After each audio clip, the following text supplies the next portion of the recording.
ভারতবর্ষের প্রধানমন্ত্রীর বাস্তবে ভূমিকাটা কি? তিনি আমাদের কষ্টার্জিত অর্থের পয়সায়, ভারতবর্ষের টাকায়, ভারতবর্ষের ট্যাক্সের টাকায় তিনি বিদেশ ঘুরে বেড়াচ্ছেন। এবং আমরা দেখলাম এই বিদেশে গিয়ে তিনি অ্যাকচুয়ালি এজেন্টের কাজ করছেন, দালালের কাজ করছেন। কার মেইনলি দালাল? মেইনলি দালালের কাজ করছেন আদানি। আমি কিছু তথ্য দিই। তিনি বাংলাদেশে গেছেন, আদানির সঙ্গে বাংলাদেশের বিজলি কারেন্টের ব্যবসা হলো। তিনি মালয়েশিয়া গেছেন, সেখানে পোর্টের ব্যবসা হলো, আদানির ব্যবসা হলো। তিনি সিঙ্গাপুর গেছেন, সেখানেও সিঙ্গাপুর পোর্টের কন্ট্রাক্ট হলো আদানির সঙ্গে। তিনি ইসরায়েল গেছেন, আদানির ইসরায়েলের সঙ্গে ড্রোনের ব্যবসা হলো। তিনি শ্রীলঙ্কা গেছেন, সেখানেও আদানির শ্রীলঙ্কার পোর্ট সঞ্চালনের ব্যবসা হলো। তিনি নেপাল গেছেন, নেপাল গভর্নমেন্ট আদানির সঙ্গে এয়ারপোর্টে ইনভেস্ট করলো। তিনি তানজানিয়া গেছেন, সেখানেও পোর্টের ব্যবসা আদানি হলো। ভিয়েতনামে গেছেন, আদানি এয়ারপোর্টে ভিয়েতনাম ইনভেস্ট করলো।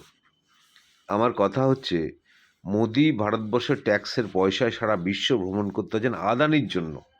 শুধু এখানেই শেষ নয়, এবং আমরা দেখেছি ভারতবর্ষ থেকে আদানিকে কোটি কোটি টাকার সম্পদ লিখে দিল আদানিকে মাত্র 1 টাকার দামে। এটা কেন?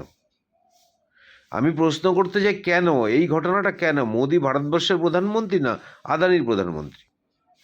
এর আগে আমরা দেখেছি ডোনাল্ড ট্রাম্পের আইসি জীবন সেট আপ করার জন্য সেই বিলাসবহুল জেফ্রি অ্যাস্টিনের যে দ্বীপ, সেখানে গেছে, যেখানে অনূর্ধ্ব 18 মেয়েদের নিয়ে এন্টারটেন করানো হয়, সেখানে গেছেন। ভারতবর্ষের প্রধানমন্ত্রী, ভারতবর্ষের দিকে তার কোনো নজর আছে? ভারতবর্ষের বাস্তবিক যা ঘটছে তার ওপর তার কোনো বক্তব্য আছে? তিনি যা বলছেন ভারতবর্ষে সেটা কি হয়? প্রত্যেক দিন একটা করে আইআইএম ইউনিভার্সিটি হচ্ছে, একটা করে আইআইটি কলেজ হচ্ছে, ইউনিভার্সিটি হচ্ছে, এরকম বক্তব্য রাখেন, তার সঙ্গে কোনো বাস্তবের মিল আছে? কোনো বাস্তবে মিল নেই। তিনি বলছেন যে এবার ভারতীয়দের পকেটে কিছু টাকা থাকছে কিনা, কিছু মুনাফা হচ্ছে কিনা।